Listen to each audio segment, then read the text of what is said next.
Byju's exam prep IAS के Hindi YouTube channel पर आपका स्वागत है। आज हम लोग भारतीय अर्थव्यवस्था खंड 3 शुरू करने वाले हैं। टारगेट प्रीलिम्स 2024 के अंतर्गत भारतीय अर्थव्यवस्था से संबंधित यह हमारा तीसरा सत्र है, थर्ड सेशन है।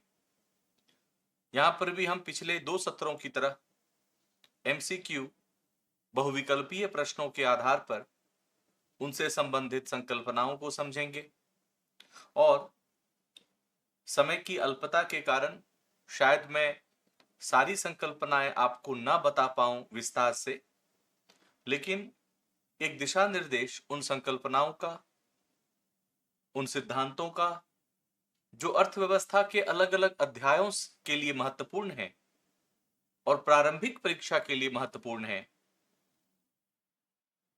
उसे बताता चलूंगा। और आपसे उम्मीद है कि आप उन संकल्पनाओं पर, उन दिशा निर्देशों पर अपने अध्ययन को आगे बढ़ाएंगे। इसी क्रम में हमारा पहला प्रश्न है, बेयर मार्केट के संदर्भ में निम्नलिखित कथनों पर विचार कीजिए। पहला, यह उस बाजार को संदर्भित करता है जो बढ़ रहा होता है।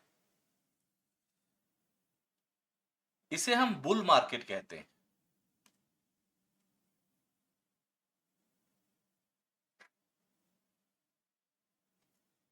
शेयर बाजार में 2 प्रकार की गतिविधियां होती हैं। पहली गतिविधि होगी जब शेयर बाजार ऊपर चढ़ रहा होगा, और दूसरा होगा जब शेयर बाजार नीचे जा रहा होगा। किसी भी बाजार में 2 ही प्रकार की गतिविधियां होती। जब या तो ज्यादा लोग खरीदने वाले हैं तो बाजार ऊपर जाता है, और जब या तो ज्यादा निवेशक बेचने वाले हैं, खरीदार कम है, विक्रेता ज्यादा है, तो बाजार गिरता है, बाजार का मूल्य गिरता है। उसी प्रकार से शेयर बाजार में जब तेजी हो रही हो, यानी क्रेता, खरीदने वाले ज्यादा हो, उसे बुल मार्केट कहते हैं, बेयर मार्केट नहीं कहते। और जब शेयर बाजार में निवेशक बेचना चाहते हो, अपने शेयर को जल्दी से जल्दी बेचना चाहते हो, अर्थात विक्रेता ज्यादा हो, तो शेयर बाजार गिरता है, उसे हम बेयर मार्केट कहते हैं। तो पहला कथन गलत हो जाएगा। दूसरा, बेयर मार्केट में निवेशक स्टॉक को खरीदने के स्थान पर अपने स्टॉक को शीघ्रता से बेचने का प्रयास करते हैं। जैसा मैंने कहा, यहां विक्रेता ज्यादा होते हैं, तो दूसरा कथन सही हो जाएगा। तीसरा कथन, इस दौरान देश की अर्थव्यवस्था मजबूत होती है तथा रोजगार का स्तर ऊंचा होता है, नहीं है, गलत होगा। क्योंकि कोई भी निवेशक अपने शेयर को तभी बेचता है जब वह अपने पैसे को, अपने निवेश को निकालना चाहता है और कहीं और निवेश करना चाहता है। तो अगर अर्थव्यवस्था बहुत मजबूत होगी, निवेश के नए नए अवसर उपलब्ध होंगे, तो वह अपने शेयर को बेचेगा क्यों? अर्थात अगर बेयर मार्केट ज्यादा हो, बिकवाली ज्यादा हो रही हो, तो वह कहीं ना कहीं अर्थव्यवस्था की कमजोरी को दर्शाता है, मजबूती को नहीं दर्शाता। इसलिए तीसरा कथन भी गलत होगा। इसलिए इस प्रश्न में जो उत्तर होगा वह होगा केवल 2, केवल दूसरा कथन सत्य है। तो इस प्रकार शेयर बाजार में दो प्रकार की शक्तियां हुई, एक बियर मार्केट और दूसरा बुल मार्केट। यहां आपको एक बात और तैयार करनी है, एक होते हैं रियल बुल,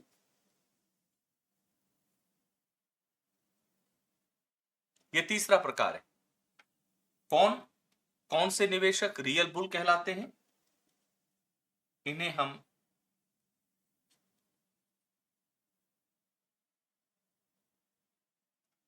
हेज फंड कहते हैं। तो अब आप हेज फंड तैयार कर लेंगे। बियर और बुल मार्केट मैंने बता दिया आपको, हेज फंड को आपको तैयार करना है। और जब आप हेज फंड पढ़ेंगे तो आप ADR, American depository receipts, GDR, global depository receipts, euro निर्गम, यूरो इश्यूज,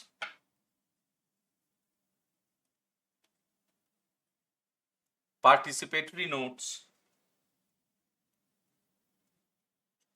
और ओडीआई, ओवरसीज डेरिवेटिव इंस्ट्रूमेंट, इसे भी आप तैयार कर लेंगे। तब आप इस प्रश्न को समग्रता से तैयार कर लेंगे। दूसरा प्रश्न, भारतीय रिजर्व बैंक के त्वरित सुधारात्मक कार्रवाई या प्रॉम्प्ट करेक्टिव एक्शन फ्रेमवर्क के संदर्भ में निम्नलिखित कथनों पर विचार कीजिए। सबसे पहले तो त्वरित सुधारात्मक कार्रवाई। जब भी आरबीआई को ऐसा लगता है कि बैंकों का वित्तीय स्वास्थ्य गिर रहा है, बैंकों का लाभ कम हो रहा है, बैंकों का पूंजी पर्याप्तता अनुपात कम हो रहा है, तो RBI PCA, prompt corrective action को लेती।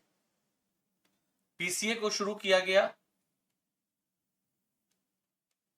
2002 में और इसका उद्देश्य था कि बैंकों को असफल होने से पहले उन्हें रोका जा सके। जैसे ही आरबीआई को इस प्रकार की सूचना मिलती है, आरबीआई को ऐसा लगता है, बैंकों के ऑडिटिंग के दौरान आरबीआई को जानकारी मिलती है कि कोई भी बैंक शायद वित्तीय स्थिति से बहुत मजबूत नहीं है, तब इस पीसीए को लाया जाता है। और इसका उद्देश्य बैंकों के पतन के पूर्व बैंकों को अपनी निगरानी में लेना और बैंकों के स्वास्थ्य को बढ़ाना है। इसे 2002 में लाया गया और जब लाया गया था इसे, उस समय इसमें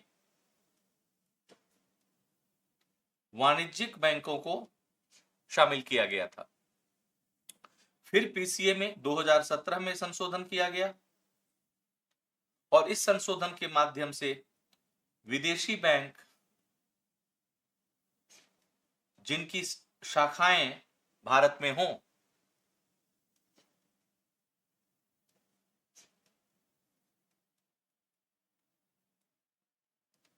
जिनकी शाखाएं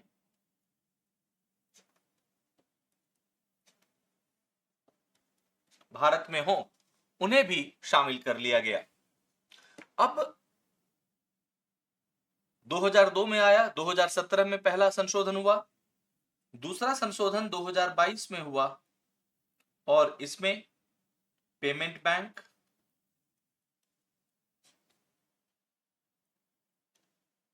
वो लघु वित्तीय बैंक,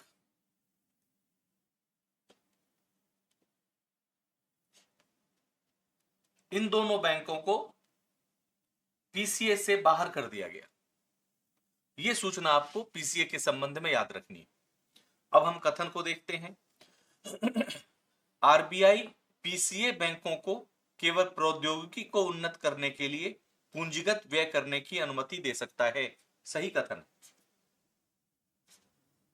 हाल में आपने देखा होगा कि आरबीआई ने ऐसा ही कदम कोटक बैंक के ऊपर लिया था।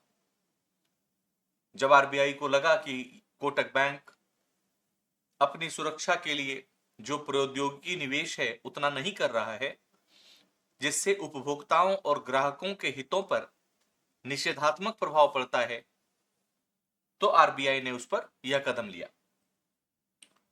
दूसरा, शहरी सहकारी बैंक त्वरित सुधारात्मक कार्यवाही के विनियामक ढांचे के अंतर्गत आते हैं। गलत। शहरी सहकारी बैंक इसमें नहीं आते। तो पीसीए में कौन कौन से नहीं आते हैं, यह ध्यान रखना है आपको। 2002 में इसे केवल वाणिज्यिक बैंकों के लिए लाया गया था। 2017 में विदेशी बैंकों को भी जिनकी शाखाएं भारत में हो उन्हें शामिल कर लिया गया।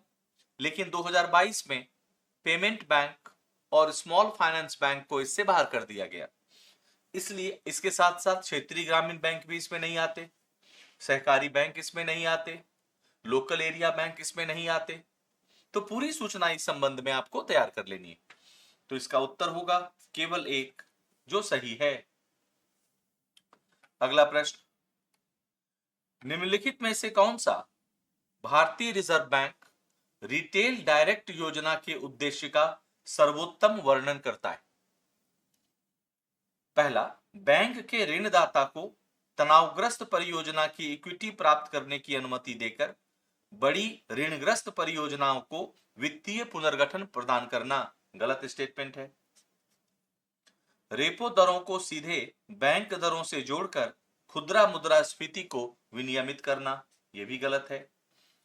आरबीआई द्वारा विनियमित संस्थाओं के विरुद्ध ग्राहकों की शिकायतों के समाधान के लिए शिकायत निवारण तंत्र में सुधार करना, ये तो लोकपाल योजना है, यह भी गलत है। और चौथा, व्यक्तिगत निवेशकों द्वारा सरकारी प्रतिभूतियों में निवेश की सुविधा के लिए वन स्टॉप समाधान प्रदान करना, यह सही है। 1991 में जब आर्थिक सुधार किए गए तो उन सुधारों में सरकारी प्रतिभूतियों के बाजार में सुधार करना, जिसे हम खुले बाजार की क्रियाएं या ओपन मार्केट ऑपरेशन भी कहते हैं, उसमें भी सुधार किया गया। क्योंकि पहले सरकारी प्रतिभूतियों को केवल बैंक खरीद सकते थे, जो खुदरा निवेशक हैं वो नहीं खरीद सकते थे। तो बैंकों के वित्तीय भार को कम करने के लिए सरकारी प्रतिभूतियों की खरीद बिक्री में पारदर्शिता लाने के लिए और खुदरा निवेशकों को भी इसके साथ जोड़ने के लिए यह रिटेल डायरेक्ट योजना शुरू की गई थी। इसलिए इसका उत्तर डी है, चौथा विकल्प सही है। अगला प्रश्न, निम्नलिखित में से कौन सा अंतरण भुगतान नहीं है? अंतरण भुगतान मतलब ट्रांसफर पेमेंट्स।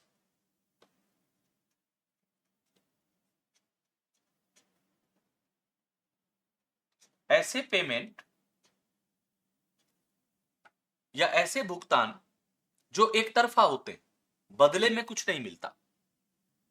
जैसे सार्वजनिक स्वास्थ्य बीमा, जब हम गरीबों को या ऐसे तबके को जो बीमा व्यवस्था का लाभ नहीं ले सकते या जो बीमा व्यवस्था में शामिल नहीं है, उन्हें देते हैं, तो यह एक प्रकार की सहायता है सरकार के द्वारा। उसके बदले सरकार को कुछ नहीं मिलता। इसे आप लोक कल्याणकारी सहायता कह सकते हैं, इसलिए यह भी अंतरण भुगतान है।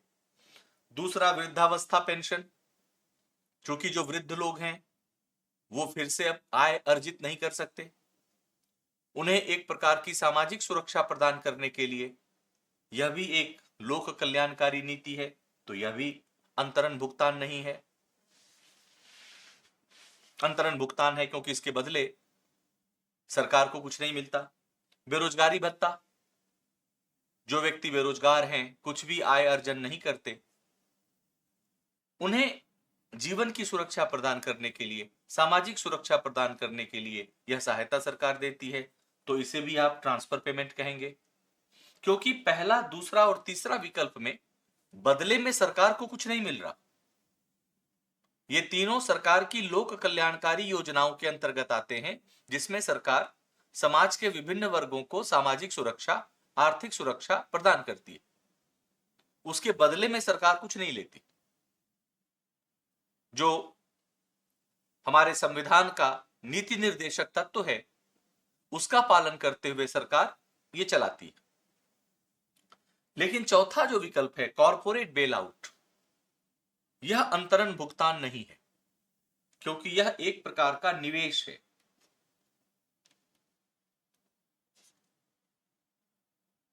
जैसे कोई कॉरपोरेट या कोई निजी क्षेत्र, कोई कंपनी जो देश की अर्थव्यवस्था के लिए महत्वपूर्ण है, लेकिन उसकी आर्थिक स्थिति अच्छी नहीं है, तो सरकार उस कंपनी को डूबने से बचाने के लिए आर्थिक सहायता देती है। लेकिन जब वह कंपनी सुधर जाती है, उस समस्या से उबर जाती है, तो सरकार उससे कर संकलित करती है और जब सरकार उससे आर्थिक सहायता देती है तो सरकार उसमें कुछ हिस्सेदारी भी खरीदती है उसी के बदले, क्योंकि सरकार जब सहायता देगी तो या तो ऋण के रूप में देगी प्राइवेट क्षेत्र को, या इक्विटी शेयरधारिता या अंशधारिता के रूप में देगी। दोनों ही परिस्थितियों में इसे हम अंतरण भुगतान नहीं कहेंगे, क्योंकि बदले में सरकार को प्राप्त होता है कुछ। जैसे अगर सरकार ने किसी कंपनी को डूबने से बचाने के लिए, किसी क्षेत्र को डूबने से बचाने के लिए कोई आर्थिक सहायता दी, बेल आउट दिया, और सरकार ने उसमें अपनी हिस्सेदारी खरीद ली, तो आगे चलकर सरकार को लाभांश मिलेगा, तो बदले में मिल रहा है। और अगर सरकार ने ऋण दिया, वह सरकारी सहायता ऋण के रूप में दी, तो सरकार को ब्याज मिलेगा। तो चौथा, कॉर्पोरेट बेल आउट अंतरण भुगतान या ट्रांसफर पेमेंट नहीं है। अगले प्रश्न पर बढ़ते हैं हम लोग। निम्नलिखित में से किसे आय के चक्रीय प्रवाह में लीकेज माना जाता है? चक्रीय प्रवाह यूं चलता है, मांग, आपूर्ति, लाभ, बचत, निवेश, फिर मांग, एक चक्रीय प्रवाह चलता है। लेकिन अगर इसमें से कुछ पैसा बाहर चला जाए, इस प्रक्रिया से बाहर निकल जाए, उस चक्र से बाहर निकल जाए, तो उसे लीकेज कहते हैं। और इसी के साथ एक दूसरी संकल्पना है जिसे हम क्या कहते हैं?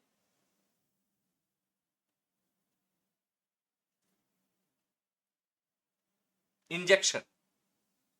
अगर इस चक्रीय प्रवाह में कुछ पैसा ऐड हो जाए, कुछ पैसा जोड़ दिया जाए, ताकि वह प्रवाह और तीव्र गति से और मजबूती से चले, उसे हम इंजेक्शन कहते हैं। अब हम विकल्पों पे देखें। परिवारों द्वारा बचत, यह लीकेज माना जाएगा, क्योंकि उस चक्र से कुछ पैसा परिवारों ने निकाल लिया। मैंने 100 रुपए कमाए और पूरे 100 रुपए उस अर्थव्यवस्था में नहीं डाला, 20 रुपए बचा लिए, उसे लीकेज माना जाएगा। निवेश इंजेक्शन माना जाएगा, क्योंकि निवेश से आप क्या करते हैं? उस प्रवाह को और मजबूत करते हैं। तो निवेश लीकेज नहीं है, इंजेक्शन है। आयात पर खर्च, यह भी लीकेज माना जाएगा, क्योंकि उस चक्र से कुछ पैसा निकालकर आपने विदेशियों को दे दिया। जहां से आप पैसा मंगवा रहे हैं, जहां से आप सामान मंगवा रहे हैं, उन्हें आपने दे दिया, तो लीकेज है। सरकारी खर्च इंजेक्शन है, क्योंकि सर अब एक प्रवाह चल रहा है, उसमें सरकार भी खर्च कर रही है, यानी सरकार भी उसमें पैसा ऐड कर रही है। तो पहला और तीसरा लीकेज है, दूसरा और चौथा इंजेक्शन है, इसलिए इसका आंसर होगा सी, केवल 1 और 3। अब हम अगले प्रश्न की तरफ चलते हैं। न्यूनतम वैकल्पिक कर के संदर्भ में, यानी मैट, मिनिमम ऑल्टरनेट टैक्स के संदर्भ में निम्नलिखित कथनों पर विचार कीजिए। पहला, इसे सर्वप्रथम विशेष आर्थिक क्षेत्र अधिनियम 2005 के तहत प्रस्तुत किया गया था। गलत। इसे सबसे पहले 1988-89 में लाया गया था, लेकिन 1991 के आर्थिक संकट के दौरान इसे हटा दिया गया। पुनः 1998-99 में इसे लाया गया। तो पहला कथन गलत है। दूसरा कथन, इसे उन कंपनियों पर लागू नहीं किया जा सकता है जो अंतरराष्ट्रीय वित्तीय सेवा केंद्र की एक इकाई हैं और अपनी आय केवल परिवर्तनीय विदेशी मुद्रा में प्राप्त करती हैं। यह भी गलत है, क्योंकि जो कंपनियां अंतरराष्ट्रीय वित्तीय सेवा केंद्र में कार्यरत हैं, उन पर यह कर लगाया जाता है, लेकिन रियायती दरों पर। वर्तमान में यह 9% है, और मैट की जो सामान्य दर है वह है 15%। अर्थात मैट लगता है, लेकिन उसमें कुछ रियायत दी जाती है।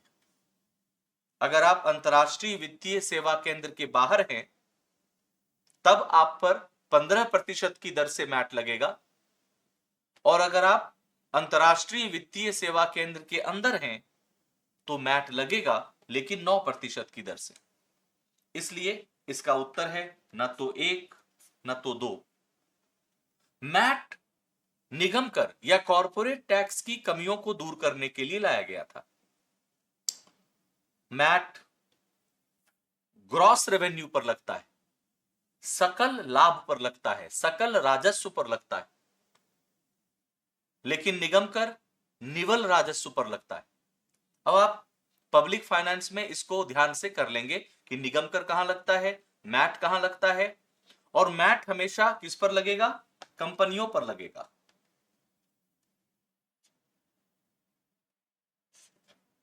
तो व्यक्तियों पर क्या लगता है, उन पर लगता है एएमटी, ऑल्टरनेट मिनिमम टैक्स, मतलब वैकल्पिक न्यूनतम कर। यह एएमटी लगेगा व्यक्तियों पे और मैट लगेगा कंपनियों पर। तो आप इन संकल्पनाओं को और विस्तार से तैयार कर लेंगे। अगला प्रश्न, रोजगार के संदर्भ में लंप ऑफ लेबर फैलेसी की अवधारणा क्या है? लंप ऑफ लेबर फैलेसी यह एक ऐसी मानसिकता है, एक ऐसी सोच है, एक ऐसी विचारधारा है जिसमें श्रम को लगता है कि किसी भी अर्थव्यवस्था में रोजगार के सीमित अवसर, और अगर मैंने नौकरी की, मैंने किसी कंपनी को ज्वाइन किया, अर्थात मैंने किसी और की नौकरी खत्म की, इस सोच को लंप ऑफ लेबर फैलेसी कहते हैं। इस अब आप विकल्पों पर देखिए। यह विश्वास कि किसी अर्थव्यवस्था में उपलब्ध कार्य की कुल मात्रा निश्चित होती है, बिल्कुल सही। एक फैलेसी है ये दुराग्रह है कि अगर मैंने नौकरी की तो मैंने किसी और की नौकरी हड़प ली, जैसे नौकरियों की संख्या सीमित हो, जैसे दूसरों को कहीं और रोजगार मिले ही ना, मिलेगा ही नहीं। इस सोच को लंप ऑफ लेबर फैलेसी कहते हैं। इसलिए इस प्रश्न का उत्तर ए है, यह विश्वास कि किसी अर्थव्यवस्था में उपलब्ध कार्य की कुल मात्रा निश्चित होती है। अगला प्रश्न, निम्नलिखित में से कौन सा उत्पादन कर का भाग है? अप्रत्यक्ष कर दो प्रकार के होते हैं।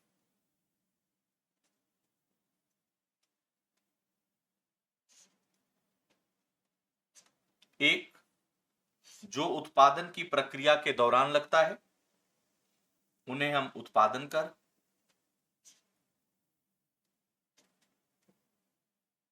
और दूसरा, जो उत्पादन की प्रक्रिया समाप्त हो जाने के बाद जब उत्पाद बन जाता है उस पर लगता है, उसे हम उत्पाद कर कहते हैं। तो अगर आप यहां देखें, स्टैंप और पंजीयन शुल्क, यह तो हमें फैक्ट्री स्थापित करते समय ही देना होगा। अभी तक उत्पादन हुआ नहीं है लेकिन इस कर का भुगतान करना होगा, तो यह सही है। वस्तु एवं सेवा कर, यह उत्पाद कर है, उत्पादन कर नहीं है, क्योंकि वस्तु और सेवा जीएसटी कमोडिटी पे लगता है, उत्पाद पे लगता है बाजार पे। अगर कोई उत्पाद नहीं हुआ तो जीएसटी नहीं लगेगा। इसलिए उत्पाद व सेवा कर इसका भाग है, उत्पाद कर का भाग है, यह गलत है। और तीसरा, व्यावसायिक कर, ये आप जब आप कोई व्यवसाय चलाते हैं, जब आप कोई कंपनी स्थापित करते हैं तब आप देते हैं। अभी तक आपने किसी वस्तु का उत्पादन किया नहीं है।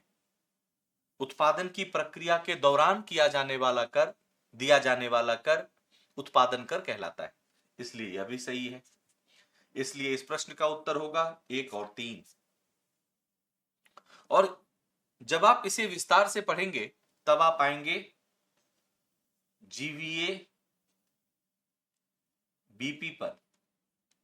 आपको और कौन कौन सी संकल्पनाएं यहां पढ़नी है, या उत्पादन कर, उत्पाद कर, उत्पादन सब्सिडी, उत्पाद सब्सिडी, यह आपको जीवीए बीपी की संकल्पना पर ले जाएगा जिसे 2015 में लागू किया गया।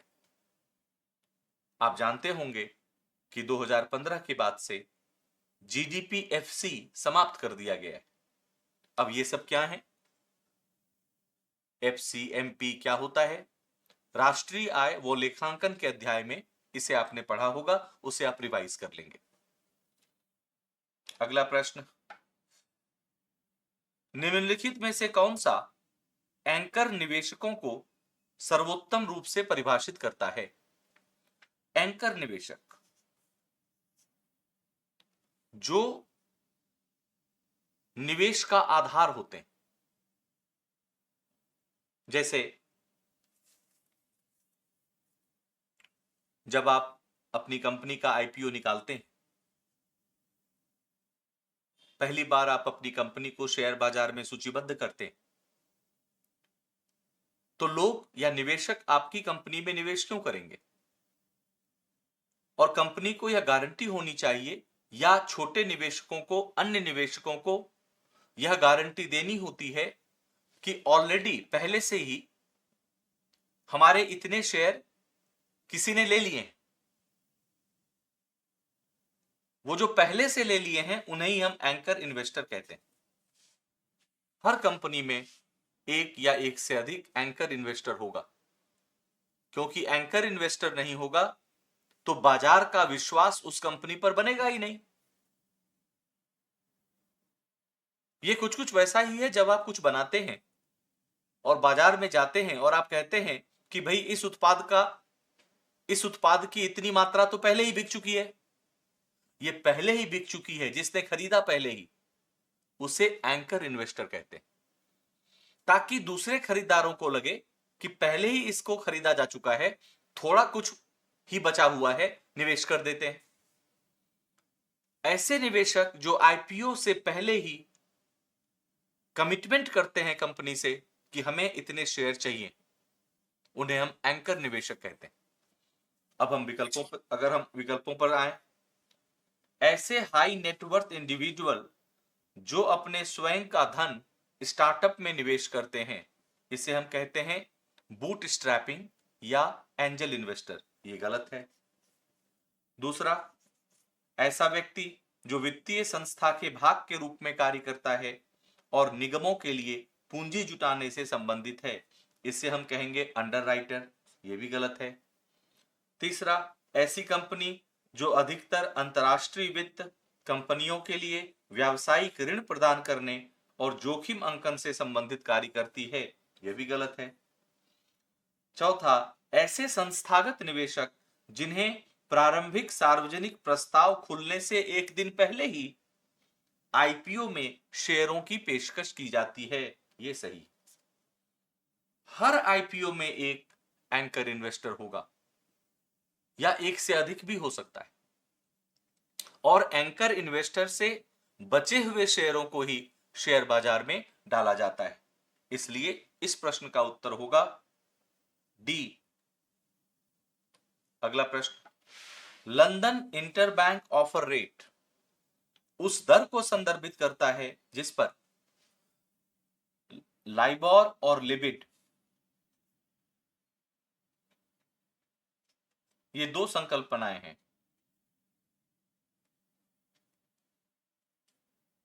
इसके द्वारा कॉल मनी दर का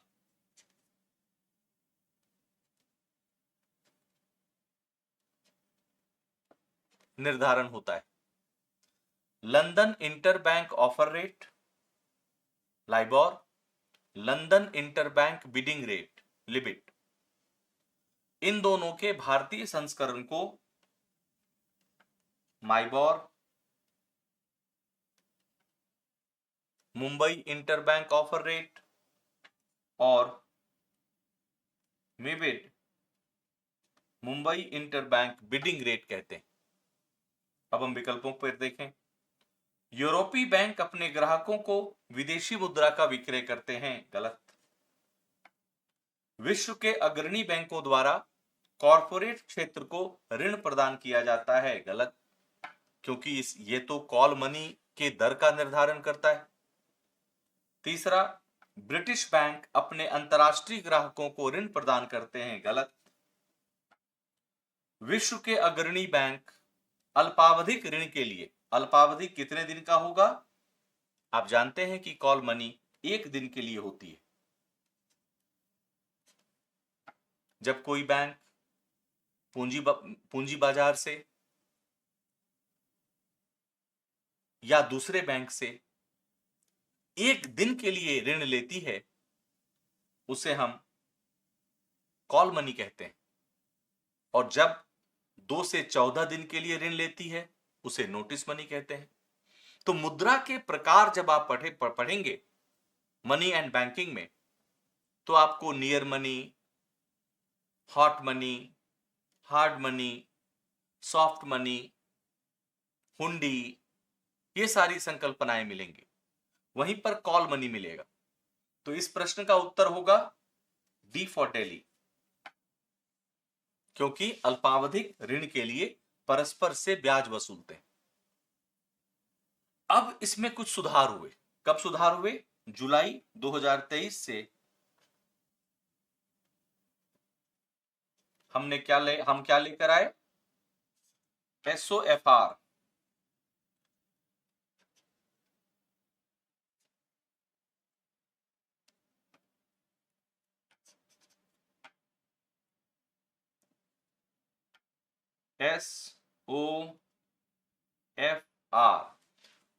सिक्योर्ड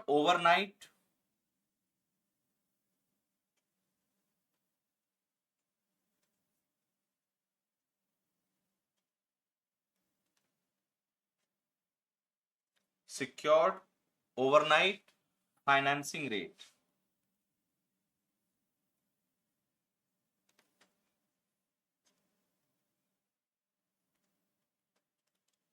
लाइबोर सिक्योर्ड नहीं होता था, मतलब इसके बदले कोई कोलैटरल नहीं दी जाती थी।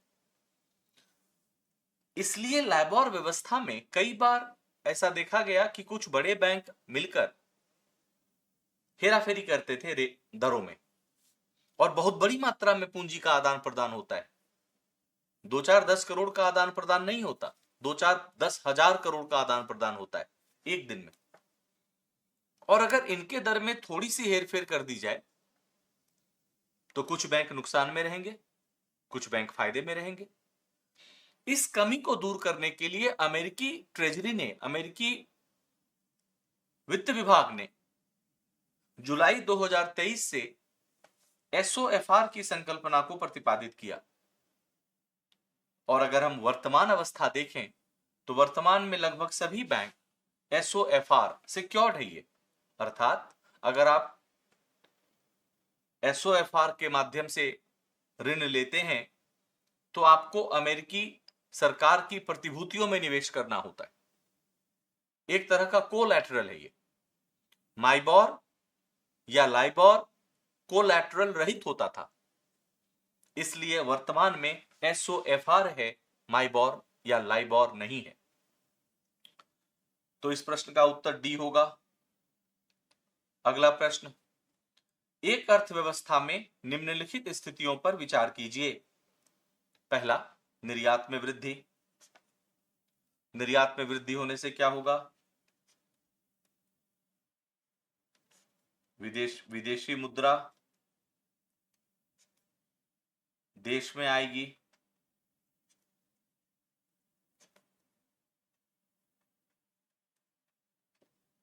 यानी हमारे देश की तरफ मुद्रा का प्रवाह बढ़ेगा, अर्थात हमारे देश में मांग बढ़ेगी। दूसरा, बड़ी परियोजनाओं पर सरकारी व्यय में वृद्धि। सरकारी व्यय वृद्धि से भी वही होगा, अर्थव्यवस्था में तरलता बढ़ेगी। और तीसरा, उच्च आर्थिक समृद्धि। अगर तेजी से देश का विकास हो रहा हो, तो यहां भी तरलता बढ़ेगी।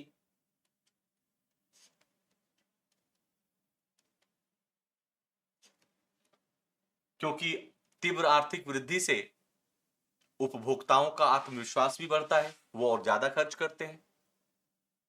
अब प्रश्न पे आइए, उपर्युक्त में से कितनी स्थितियां मांग प्रेरित मुद्रास्फीति उत्पन्न कर सकती हैं? तीनों ही करेंगे, क्योंकि मांग प्रेरित मुद्रास्फीति वैसी मुद्रास्फीति है जो मांग के बढ़ने के कारण उत्पन्न होती है। मांग कब बढ़ता है? जब तरलता बढ़ती है।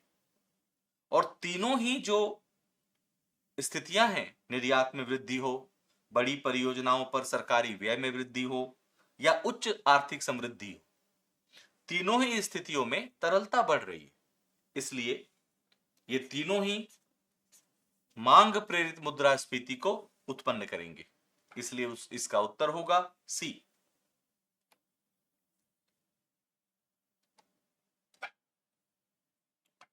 अगला प्रश्न है, निम्नलिखित कथनों में से कौन सा हेड काउंट अनुपात का सर्वश्रेष्ठ वर्णन करता है? हेड काउंट अनुपात से निरपेक्ष गरीबी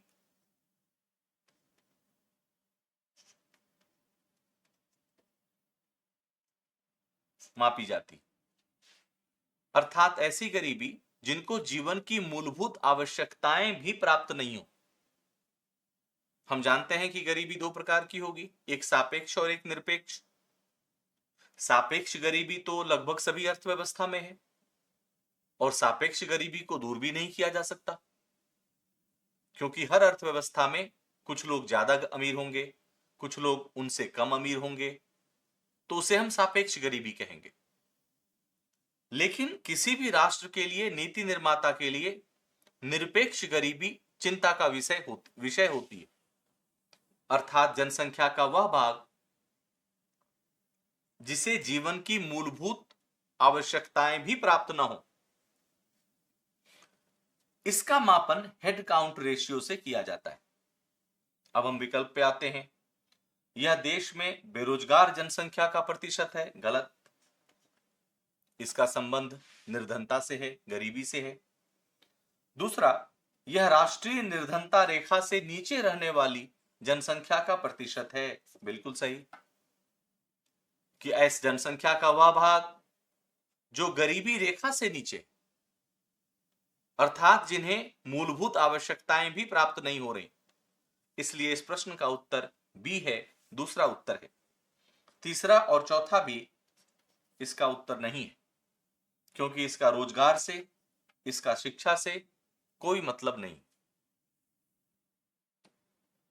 अगला प्रश्न,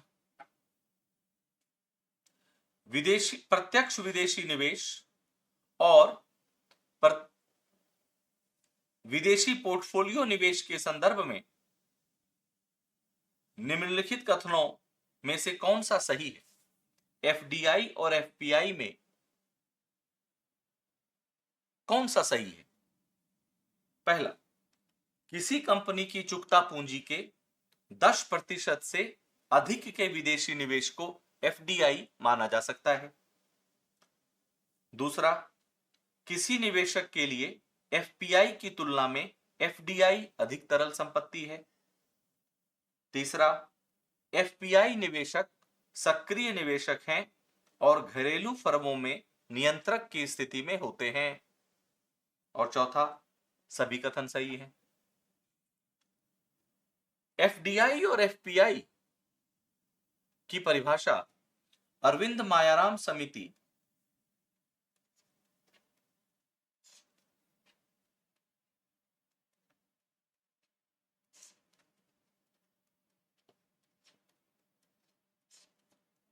ने सिफारिश की थी इसकी, और अरविंद मायाराम समिति के अनुसार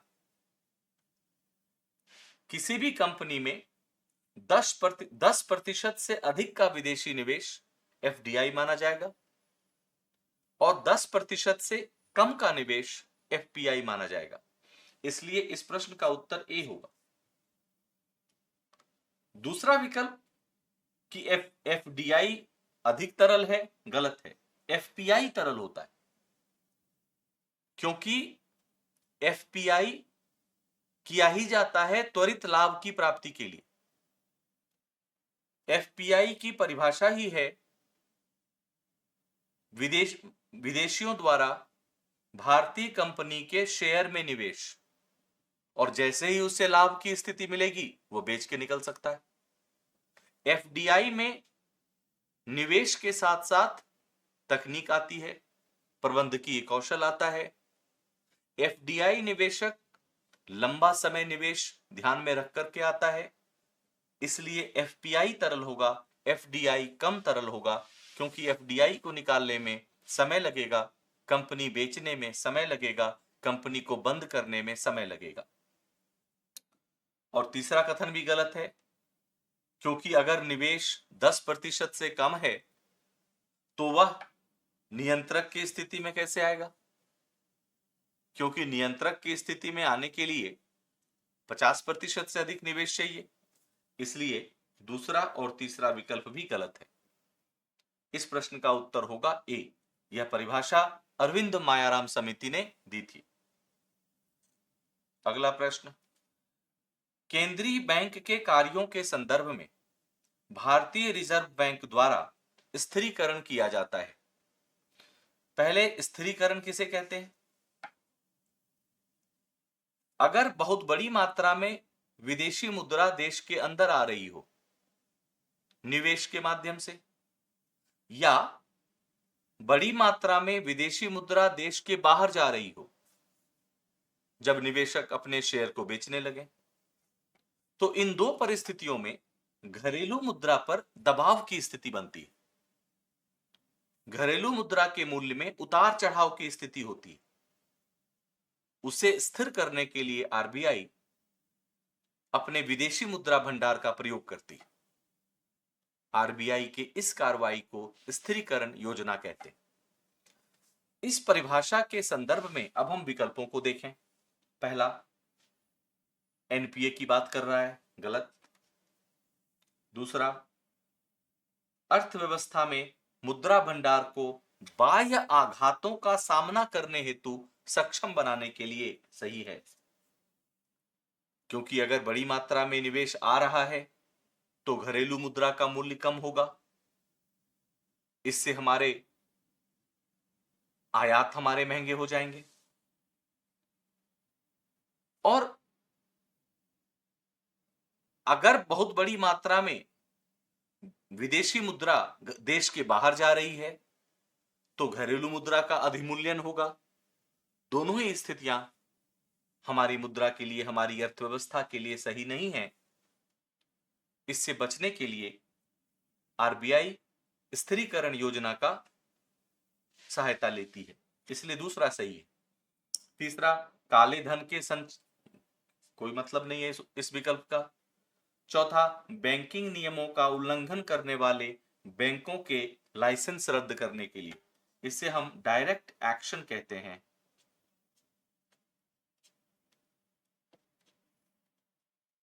या प्रत्यक्ष कार्यवाही।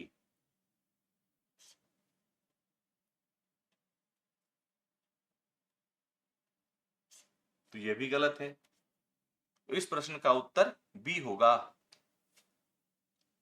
अगला प्रश्न, किसी उत्पाद के बाजार मूल्य के निर्धारण हेतु निम्नलिखित में से किन्हें उत्पादन के साधन लागत में जोड़ा जाता है? साधन लागत मतलब फैक्टर कॉस्ट।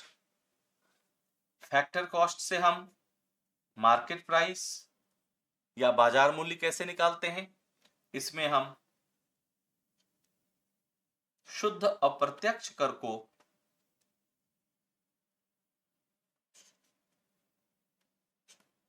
जोड़ते।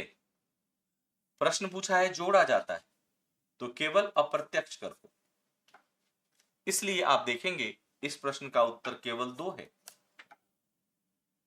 जोड़ने से संबंधित प्रश्न है, तो फैक्टर कॉस्ट कारक लागत में जब हम शुद्ध अप्रत्यक्ष कर को जोड़ते हैं तो हमें बाजार मूल्य की प्राप्ति होती है, इसलिए इस प्रश्न का उत्तर बी है।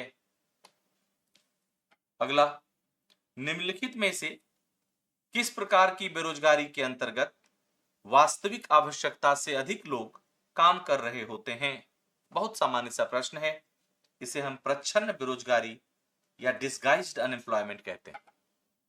यानी जितने श्रम की आवश्यकता है, उससे ज्यादा श्रम अगर, उससे अधिक मात्रा में अगर लोग वहां काम करते हों तो उसे हम छिपी हुई बेरोजगारी या प्रच्छन्न बेरोजगारी कहते हैं।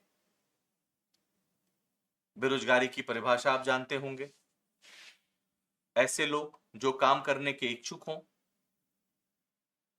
और जिन्हें काम मिल भी रहा हो, उन्हें हम रोजगार कहते हैं। दूसरा, ऐसे लोग जो काम करने के इच्छुक हों, ऐसा श्रम बल जो काम करने के इच्छुक हों लेकिन काम नहीं मिल रहा हो, उन्हें हम बेरोजगार कहते हैं। और जो काम करने के इच्छुक ही नहीं है, उसे हम श्रम बल के अंतर्गत उसका आकलन, उसकी गणना नहीं करते। तो इस प्रकार इस प्रश्न का उत्तर बी है। अगला प्रश्न, वैयक्तिक प्रयोज्य आय प्राप्त करने के लिए निम्नलिखित में से किसे वैयक्तिक आय से घटाया जाना चाहिए? पर्सनल इनकम, वैयक्तिक आय। मान लीजिए आपकी व्यक्तिगत आय 1,00,000 रुपए है प्रति माह, तो क्या सारा आपका है? नहीं, इसमें से आप कर अदायगी, जो इनकम टैक्स आप पर लगेगा, उसे घटाएंगे, प्लस अगर आपने किसी से ब्याज लिया हुआ है, पैसा लिया हुआ है, किसी बैंक से आपने ऋण लिया हुआ है, तो आप उसे ब्याज का भुगतान करेंगे। इन दोनों को घटाने के बाद जो मुद्रा आपके पास बचेगी उसे ही हम डिस्पोजेबल इनकम, प्रयोज्य आय कहते हैं। कुल आय में से इन दोनों को घटाया जाता है। तीसरा नहीं घटाया जाता क्योंकि अंतरण अदायगी है, इसके बदले सरकार को कुछ नहीं चाहिए।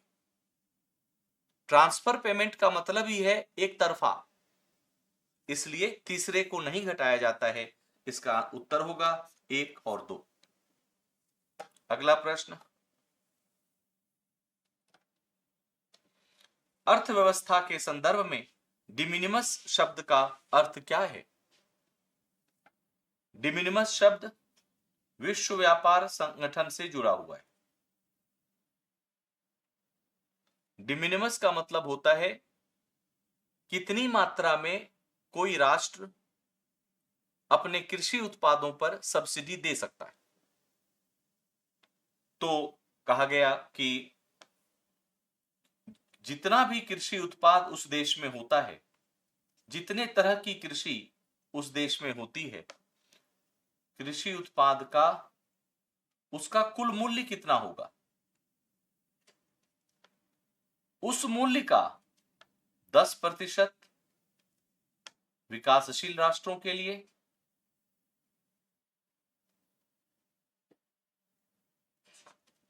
और 5% विकसित राष्ट्रों के लिए यह रेखा तय की गई है। और अगर कोई देश इस 10% या 5% से अधिक की सहायता देता है तो उसे हम क्या कहते हैं? Amber box subsidy. आपने सब्सिडी में 3 बॉक्स पढ़े होंगे, green box, blue box, amber box. Amber box subsidy को ट्रेड डिस्टॉर्टिंग यानी व्यापार को बिगाड़ने वाला कहा जाता है, व्यापार को विद्रूप करने वाला कहा जाता है, और इसलिए डब्ल्यूटीओ के अंतर्गत सब्सिडी की एक ऊपरी सीमा निर्धारित है और उसे ही डिमिनिमस लेवल ऑफ सब्सिडी कहते हैं।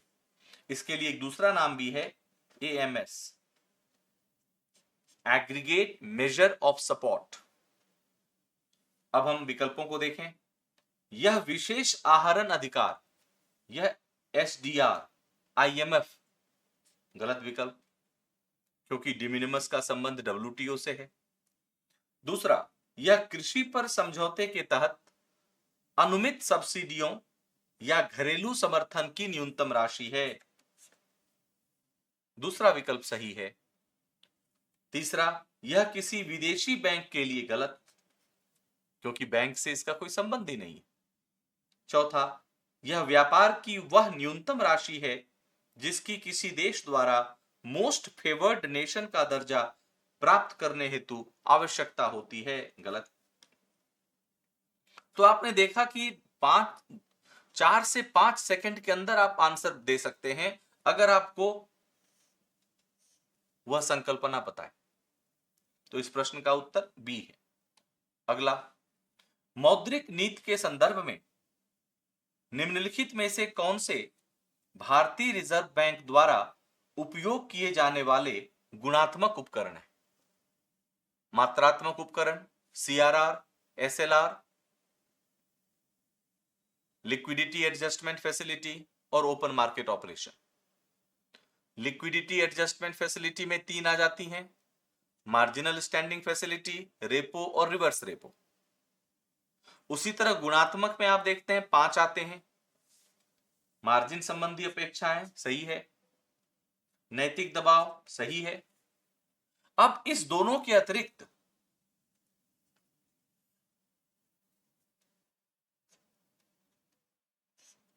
साख की राशनिंग तीसरा है,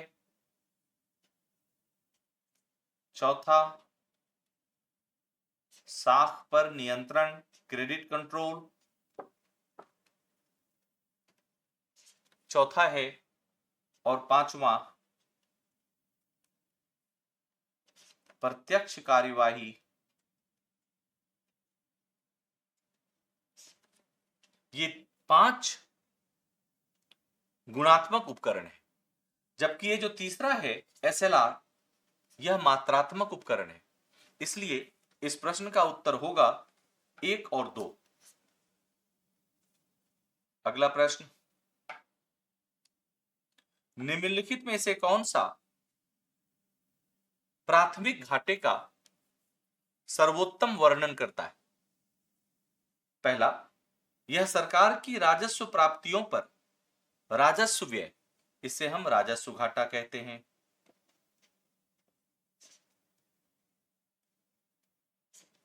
इसे प्राथमिक घाटा नहीं कहते। दूसरा, तीसरा देखते हैं, यह पूंजीगत परिसंपत्ति के निर्माण के लिए राजस्व घाटे और अनुदान के बीच का अंतर है, इसे हम प्रभावी राजस्व घाटा कहते हैं।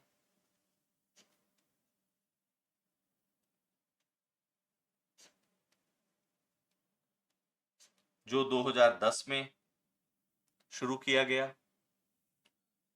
तीसरा, यह उधारियों को निकालकर कुल प्राप्तियों पर कुल व्यय का आधिक्य है, इसे हम राजकोषीय घाटा कहते हैं।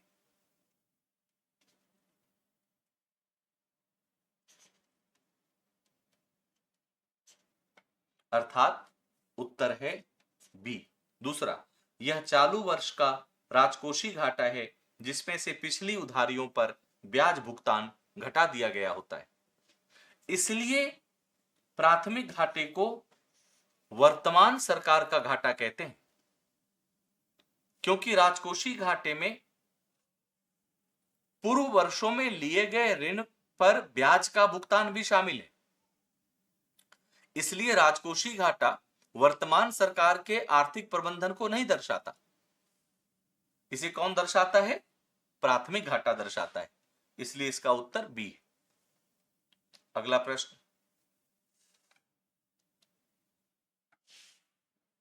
सीमांत स्थायी सुविधा मार्जिनल स्टैंडिंग फैसिलिटी के संदर्भ में निम्नलिखित कथनों पर विचार कीजिए। पहला, इसका उद्देश्य अंतर बैंक बाजार में एक दिवसीय उधार दर की अस्थिरता को कम करना है। बिल्कुल ठीक। इस सुविधा के अंतर्गत उधार लेने की दर हमेशा रेपो दर से अधिक होती है। बिल्कुल ठीक। तीसरा, इस सुविधा को आरबीआई द्वारा 2016 नहीं, इसे 2011 में शुरू किया गया था। तरलता समायोजन सुविधाएं, जिसे हम लोग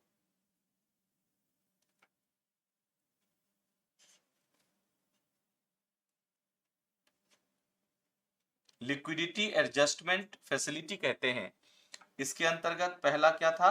रेपो। जो 1992 में आया। दूसरा क्या था? Reverse repo.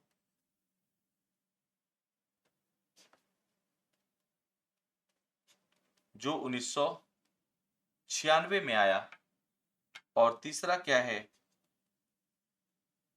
MSF, जो 2011 में आया। MSF का उद्देश्य बाजार में तरलता को बढ़ाना है। जब बैंकों को किसी अन्य स्रोत से ऋण प्राप्त न हो रहा हो, तब वह नेट डिमांड और टाइम लायबिलिटी NDTL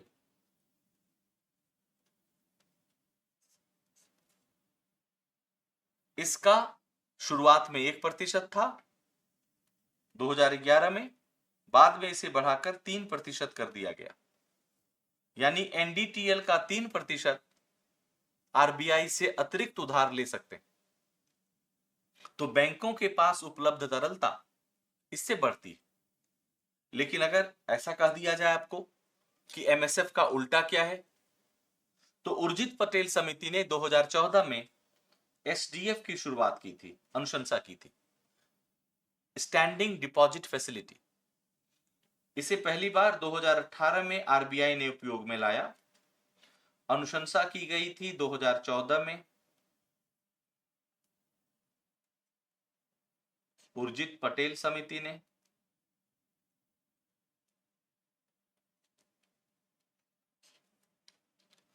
SDF में तरलता को सोखा जाता है, MSF में तरलता को बढ़ाया जाता है, और यह RBI के मात्रात्मक उपकरण के अंतर्गत आता है।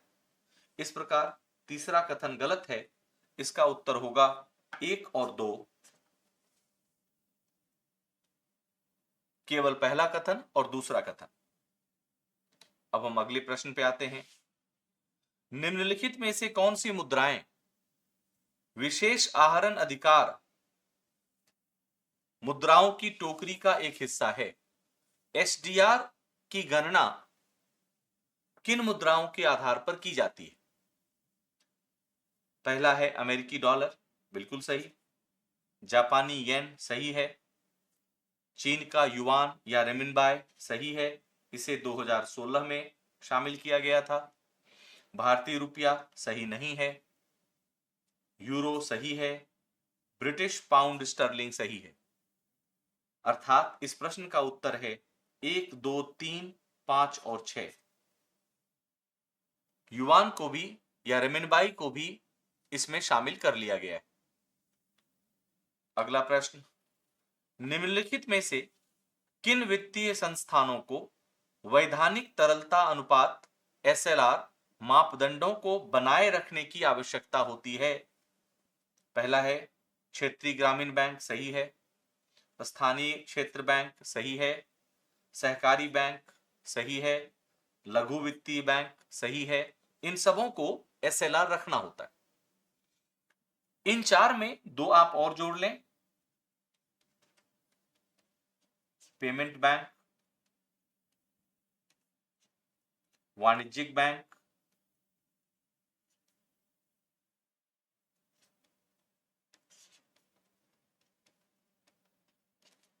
इन सबों को RBI द्वारा निर्धारित SLR RBI में जो भी निर्धारित किया है उतनी मात्रा में सरकारी प्रतिभूतियों में निवेश करना होता है।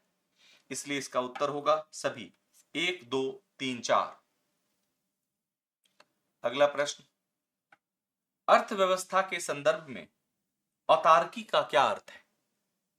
औतार्की का अर्थ है एक बंद अर्थव्यवस्था, एक ऐसी अर्थव्यवस्था जो यह मानकर चले कि वह एकदम आत्मनिर्भर है, स्वावलंबी है, उसे किसी भी दूसरे राष्ट्र के साथ किसी तरह के आर्थिक व्यवहार की, संबंध की आवश्यकता नहीं है।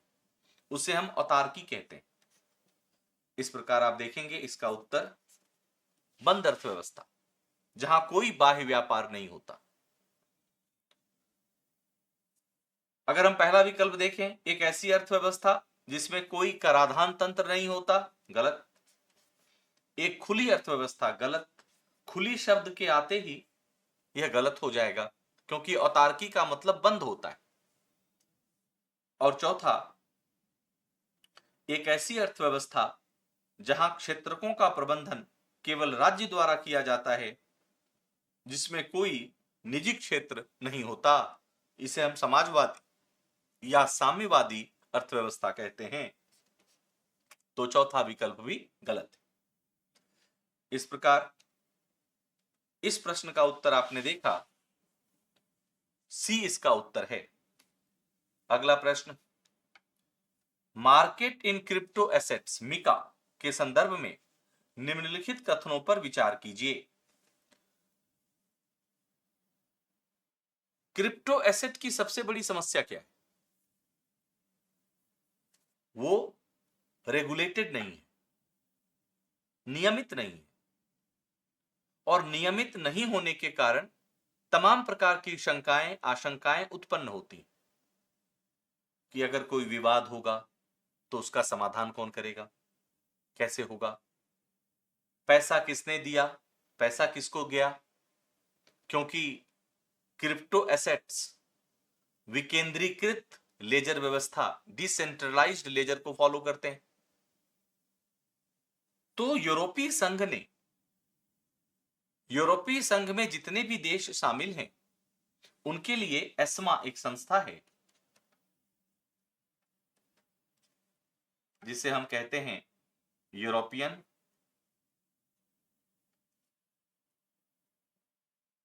सिक्योरिटीज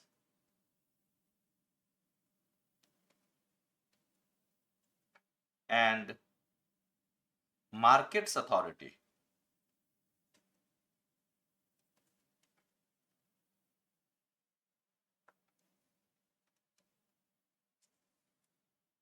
जैसे हमारे देश में सेबी है, तो यूरोपीय संघ की एस्मा जो संस्था है, जो वहां के पूंजी बाजार का नियमन करती है, उसने एक 5 पैकेज का, 5 संस्करणों का एक विनियमन तैयार किया।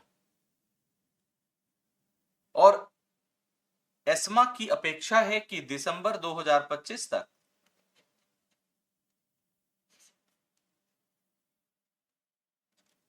इसे लागू कर दिया जाएगा।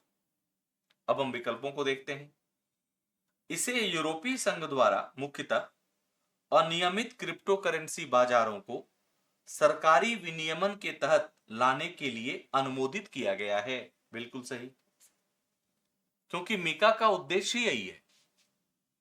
दूसरा, यह यूरोपीय सेंट्रल बैंक द्वारा जारी केंद्रीय बैंक डिजिटल मुद्राओं को भी विनियमित करेगा। गलत। क्यों गलत है? दूसरा, कोई विशेष ज्ञान की आवश्यकता नहीं है। साधारण सी बात है कि अगर कोई मुद्रा, डिजिटल करेंसी या कोई भी संपत्ति, वित्तीय परिसंपत्ति केंद्रीय बैंक द्वारा जारी की जाती है, तो वह पहले से ही विनियमित है। केंद्रीय बैंक किसी भी राष्ट्र की मुख्य नियामक संस्था है, और अगर केंद्रीय बैंक ने किसी चीज को जारी किया तो उसका फिर से विनियमन करने की आवश्यकता नहीं है। इसलिए दूसरा विकल्प गलत हो जाएगा। इसका उत्तर होगा केवल 1। अगले प्रश्न पे आते हैं हम लोग। निम्नलिखित कथनों पर विचार कीजिए। सकल घरेलू उत्पाद में वृद्धि से हमेशा लोगों का कल्याण होता है। गलत। जीडीपी में वृद्धि से कल्याण होता है, लेकिन हमेशा ऐसा होगा जरूरी नहीं है, क्योंकि अगर जीडीपी में जो वृद्धि हुई उसका सही तरीके से वितरण नहीं हुआ, तो हो सकता है जीडीपी समाज के कुछ विशेष वर्गों तक ही सीमित हो जाए। जिन राष्ट्रों में असमानता बहुत अधिक होती है, वहां ऐसा होता है, एक वर्ग अमीर पे अमीर बनता चला जाता है। लेकिन जीडीपी में वृद्धि से समाज के सभी वर्गों का हमेशा कल्याण होगा, ऐसा नहीं कह सकते। क्योंकि जीडीपी में वृद्धि से जो लाभ की प्राप्ति हुई, अगर उसका सही तरीके से वितरण नहीं किया गया तो सभी का कल्याण नहीं होगा। इसलिए पहला कथन गलत है। दूसरा, जीडीपी की संगणना करते समय ऋणात्मक बाह्य करणों को ध्यान में नहीं रखा जाता। बिल्कुल सही है, क्योंकि जीडीपी क्या है? वस्तुओं और सेवाओं का कुल मूल्य। बाह्यताएं, एक्सटर्नैलिटीज, जैसा मैंने कल आपको बताया कि दो पक्षों की कार्यवाही का तीसरे पक्ष पर क्या प्रभाव पड़ता है, उसे हम एक्सटर्नैलिटी कहते हैं। इस प्रभाव का कोई मौद्रिक मूल्य नहीं होता। जीडीपी में केवल उन्हीं वस्तुओं और सेवाओं को शामिल किया जाता है जिनका मौद्रिक मूल्य हो। इसलिए दूसरा कथन सही है। तीसरा, जीडीपी की संगणना के दौरान गैर मौद्रिक विनिमय को आर्थिक गतिविधियों का हिस्सा नहीं माना जाता है। बिल्कुल सही। इसलिए आपने देखा होगा काला धन, जो हाउसवाइफ्स हैं, गृहिणियों की सेवाएं, स्वयं की जरूरत के लिए बनाई गई वस्तु, पुरानी वस्तुएं, पूंजी लाभ, इनको जीडीपी में शामिल नहीं किया जाता क्योंकि इनका कोई मौद्रिक मूल्य नहीं होता। इसलिए इस प्रश्न में आप देखते हैं बी ऑप्शन सही है, 2 और 3, क्योंकि पहला ऑप्शन गलत है। अगला प्रश्न, निम्नलिखित में से कौन से अंतर्राष्ट्रीय मुद्रा कोष वित्त में विशेष आहरण अधिकार के लिए कोटा सूत्र में शामिल हैं? मतलब आईएमएफ के अंतर्गत अलग अलग राष्ट्रों का जो कोटा है उसका निर्धारण किन आधारों पर किया जाता है? तो आप देखते हैं जीडीपी को 50% भार दिया जाता है, वजन दिया जाता है। खुलापन को 30%, आर्थिक परिवर्तनीयता को हम 15% भार देते हैं, और इस 3 के अलावा एक चौथा भी है, उसे हम लोग विदेशी मुद्रा भंडार कहते हैं।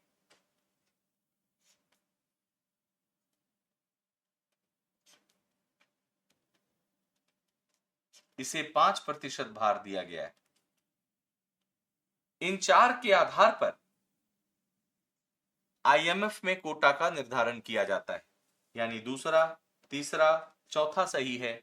जनसंख्या का इसमें कोई योगदान नहीं होता। इसलिए इस प्रश्न का उत्तर है 2, 3 और 4। केवल दूसरा, तीसरा और चौथा सही है। इस प्रकार हमने आज लगभग 27 प्रश्नों पर चर्चा की। इन बहुविकल्पीय प्रश्नों के माध्यम से हमने कुछ संकल्पनाओं की चर्चा की, कुछ की चर्चा हमने यहां की, और कुछ आपको रिवाइज करना है ताकि आपका अर्थव्यवस्था का अध्याय या विषय सही तरीके से तैयार हो जाए। Thank you so very much. और प्रीलिम्स 2024 के लिए आपको ढेर सारी शुभकामनाएं। Thank you so very much.